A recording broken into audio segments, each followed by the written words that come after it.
No, se me está cortando mi internet.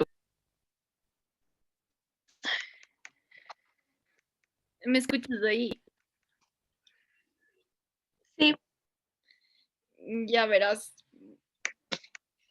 Silénciale ahorita tu micrófono y ya. Hasta ok. llegar a la exposición. Ah, te iba a decir que grabes la pantalla.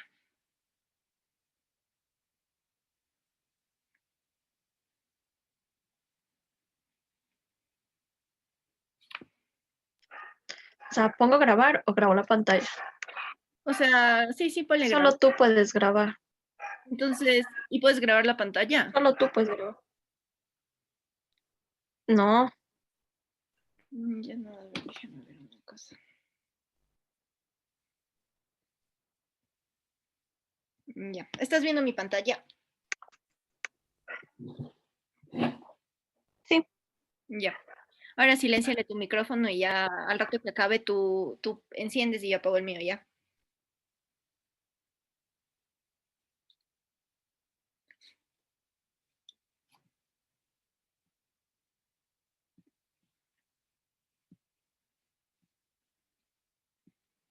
Ya.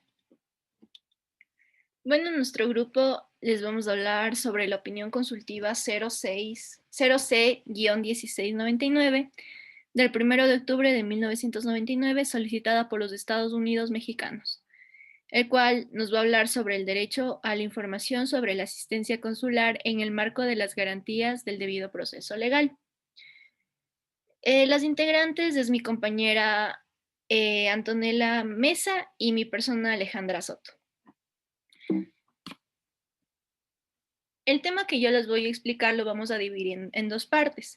El primer tema, los derechos a la información, notificación y comunicación, y de asistencia consular, y de su vínculo con la protección de los derechos humanos en los Estados americanos. En la consulta, México solicitó a la Corte que interpretara si, en el marco del artículo 64.1 de la Convención Americana, debe entenderse el artículo 36 de la Convención de Viena, el cual nos habla sobre las relaciones consulares. La Corte además tiene la facultad de interpretar otros tratados concernientes a la protección de los derechos humanos en los Estados americanos. La Corte interpretó que la palabra tratado, tal como lo emplea en el artículo 64.1, se refiere a que es un instrumento internacional de aquellos que están gobernados por las dos convenciones de Viena.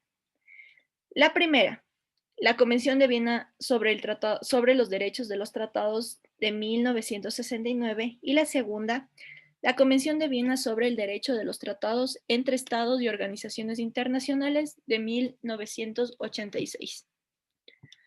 La Convención de Viena sobre las relaciones consulares es un acuerdo internacional celebrado por escrito entre estados y regido también por el derecho internacional.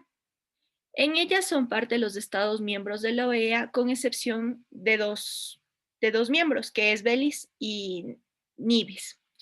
En algunos escritos de observaciones presentados ante la Corte se han expresado que en el preámbulo de la Convención de Viena sobre las relaciones consulares se indica que los estados partes estuvieron conscientes en el proceso de redacción, que la finalidad de los privilegios e inmunidades consulares no es beneficiar a particulares, más bien era garantizar a las oficinas consulares y tener un eficaz desempeño en las funciones en nombre de los estados respectivos. Por ende, la Convención de Viena sobre las relaciones consulares no atendería el objetivo de otorgar derechos a los individuos ni el derecho de comunicación y notificación consular, ya que ante todo esto son derechos estatales. La Corte debe determinar si el tratado concierne a la protección de los derechos humanos en los 33 estados americanos que son parte en él, es decir, si atañe, afecta o interesa a esta materia. Un dato muy importante de la lectura es que el tribunal reitera que la interpretación de toda norma debe hacerse de buena fe. La Corte ha constatado que los particulares a que hace referencia son aquellos que ejercen sus funciones consulares y que el propósito de la aclaración citada fue dejar constancia del carácter funcional de los privilegios e inmunidades otorgadas a estos. Por otra parte, México no solicita al tribunal que interprete si el objetivo principal de la Convención de Viena sobre las relaciones consulares es la protección de los derechos humanos. Más bien lo que México solicita es que se interprete si es una norma y esta concierne a dicha protección. Los funcionarios consulares también podrán comunicarse libremente con los nacionales del Estado que envía y pueda visitarlos. Los nacionales del Estado que envían deberán tener la misma libertad de comunicarse con los funcionarios consulares de ese Estado y visitarlos. Por lo tanto, el funcionario consular y el nacional del Estado que envía tiene derecho a comunicarse entre sí y ante todo momento con el propósito de que el primero pueda ejercer debidamente sus funciones. La Convención de Viena sobre las relaciones consulares reconoce como una función primordial del funcionario consular el otorgamiento de asistencia nacional del Estado que envía en la defensa de sus propios derechos ante las autoridades del Estado receptor. La Corte también estima que la norma que consagra la comunicación consular tiene un doble propósito. El primero era reconocer el derecho de los estados de asistir a sus nacionales a través de unas actuaciones del funcionario consular y en forma paralela. Y también reconocer el derecho correlativo que goza el nacional del estado que envía para acceder al funcionario consular con el fin de procurar dicha asistencia. En la Convención de Viena existen dos literales de apartados, el A y el C.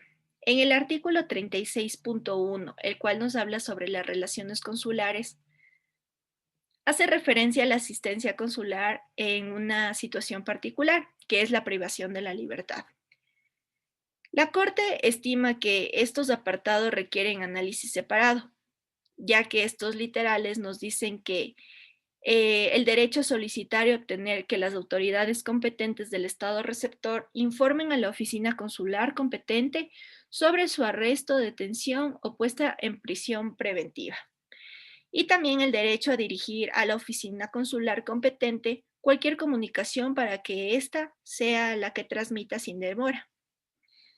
El artículo 36 de la Convención de Viena sobre las relaciones consulares reconoce al detenido extranjero derechos individuales a los que les corresponden los deberes correlativos a cargo del Estado receptor. Si el Estado envía, decide brindar su auxilio en ejercicio de los derechos que le confiere el artículo 36. En este artículo podrán asistir al detenido en diversos actos de defensa como el otorgamiento o contratación del patrocinio letrado, la obtención de pruebas en el país de origen, la verificación de condiciones en que se ejerce la asistencia legal, la observación de la situación que guarda el procesado mientras se halla en prisión. Bien, ahora vamos a hablar sobre la segunda parte, que es la exigibilidad de los derechos reconocidos en el artículo 36 de la Convención de Viena sobre las relaciones consulares. México solicitó a la Corte que interpretara si desde el punto de vista del derecho internacional se plantea dicha pregunta. ¿Está subordinada la exigibilidad de los derechos individuales que confiere el citado artículo 36 de los extranjeros por parte de los interesados frente al Estado receptor a las protestas del Estado de su nacionalidad? Bien, el derecho a la notificación consular está condicionado únicamente a la voluntad del individuo interesado. En uno de los escritos sometidos a este tribunal se mencionó que en ciertos casos se dificulta al Estado receptor obtener información sobre la nacionalidad del detenido. Si no existe este conocimiento del Estado receptor, no sabrá que el individuo es titular de derecho a la información consagrada en el artículo 36 de la Convención de Viena sobre las relaciones consulares. La identificación del imputado también es un requisito indispensable para la individualización penal. Por estas razones, la Corte considera que la observancia de estos derechos que reconoce al individuo en el artículo 36 de la Convención de Viena no está subordinada a las protestas del Estado que envía. A continuación, mi compañera Antonella Mesa les va a hablar sobre la otra parte del tema.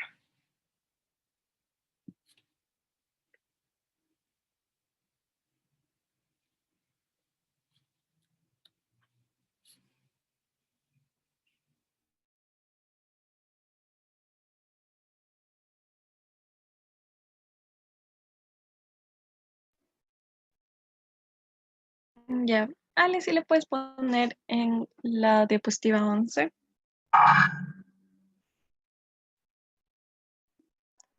Ya. Yo les voy a hablar sobre las consecuencias de la violación del derecho a la información sobre la asistencia consular.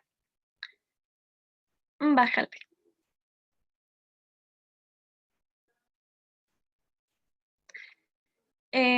Bueno, dentro de esta, en sus cuartas, décima y duodécima pregunta, México solicitó de la Corte una interpretación sobre los efectos jurídicos de la imposición y ejecución de la pena de muerte en casos que no se han respetado los derechos reconocidos en el artículo 36.1b de la Convención de Viena sobre relaciones consulares.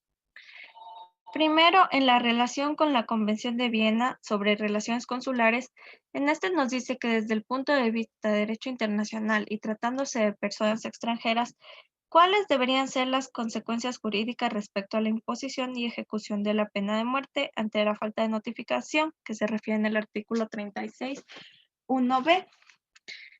Respecto al Pacto Internacional sobre Derechos Civiles y Políticos, este nos dice que en el marco del pacto, ¿cuáles deberían ser las consecuencias jurídicas y la imposición dentro de la pena de muerte?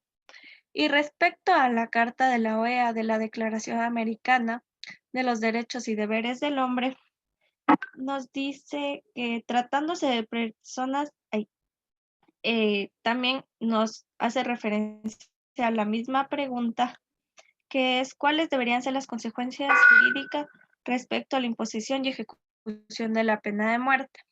Bájale, Ale.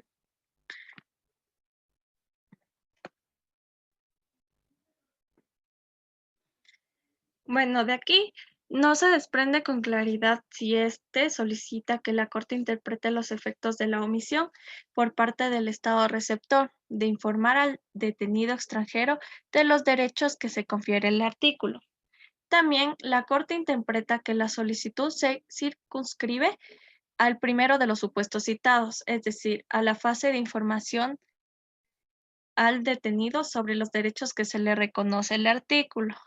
Y también en virtud de que el derecho a la información es un componente del artículo 36.1b de la Convención de Viena sobre las relaciones consulares, el detenido extranjero debe tener la oportunidad de valerse de este derecho en su defensa.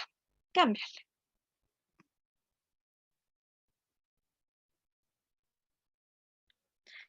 Ya bueno, en el Comité de Derechos Humanos de la ONU ha determinado en varios casos concernientes a la aplicación de la pena de muerte que, en caso de constatarse violaciones a las garantías del debido proceso establecidas en el artículo 14 del Pacto Internacional de Derechos Civiles y Políticos, también se viola el artículo 6.2 del mismo si la pena es ejecutada. Aquí vamos a hablar sobre dos casos, que el primero es el caso del señor Daniel Monguya Bengue de 1983. El comité citado estableció que la pena de muerte solo podría imponerse de conformidad con las leyes que estén en vigor en el momento de cometerse el delito y que no sean contrarias a las disposiciones del pacto. Ello exige que tanto las leyes sustantivas como las procesales, en virtud de las cuales se haya impuesto la pena de muerte, no sean contrarias a las disposiciones del pacto y además que la Corte de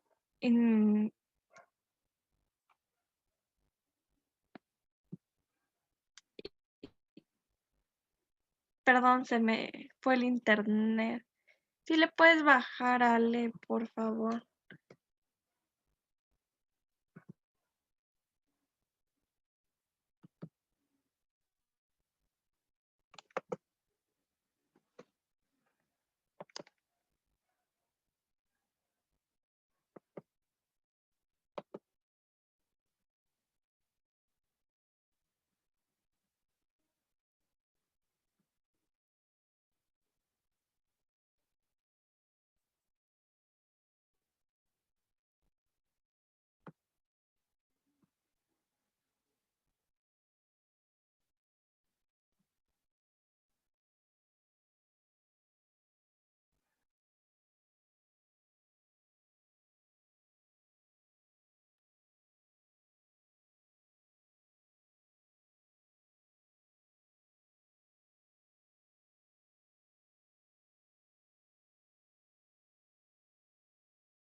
Ya, en el caso de Reid versus Jamaica, número 250-1987, el comité afirmó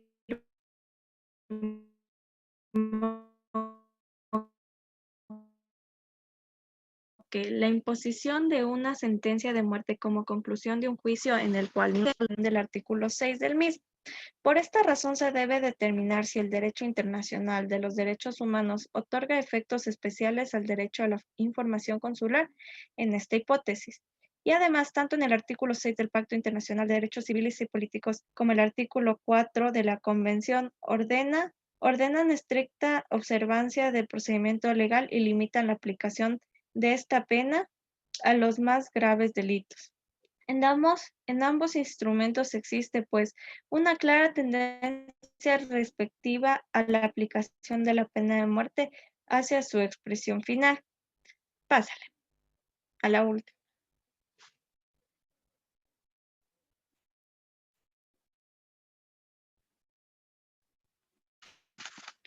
Ya, siendo la ejecución la pena de muerte una medida de carácter irreversible, exige del Estado el más estricto y riguroso respeto de las garantías judiciales, de modo a evitar una violación de estas que, a su vez, acarrearía una privación arbitraria de la vida. También nos dice que la Corte concluye que la inobservancia del derecho a la información del detenido extranjero, reconociendo el artículo 36.1b de la Convención de Viena sobre Relaciones Consulares, afecta las garantías del debido proceso legal y, en estas circunstancias, la imposición de la pena de muerte constituye una violación del derecho a no ser privado de la vida arbitrariamente en los términos de las disposiciones relevantes de los tratados de derechos humanos. Eso sería todo. Muchas gracias. Ya, ya. Ahí le recortas la parte que